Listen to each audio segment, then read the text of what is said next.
I think one of the most crucial distinctions when we're talking about AI ethical risks is the distinction between what I call anyway, content on the one hand and structure on the other. So when you're talking about content, you're asking questions like, what are the ethical risks that we're trying to avoid? And when I say ethical risks, I mean ethical, reputational, regulatory, and legal risks. What are the ones that we're trying to avoid?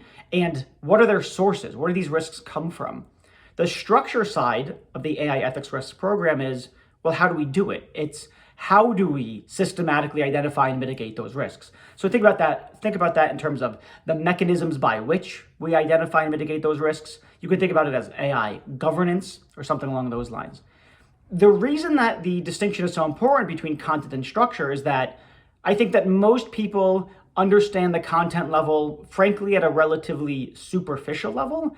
Bias is really bad, black box models are really scary, privacy violations are bad, and then they rush over to the structure side and say, okay, so what do we do about it? How do we mitigate those risks? And I think that's too quick, because part of understanding the content side is understanding at a deep level what are the sources of all those risks that we're trying to avoid. And if you don't go deep on understanding the sources of those risks, you're gonna have a hell of a time trying to develop the appropriate strategies, tactics, policies, oversight mechanisms, etc., in order to spot those risks and to mitigate them. So I always urge all of my clients, go deep on the content side, really understand not just the ethical risks of AI generally, but the AI ethical risks that are particular to your industry and your organization.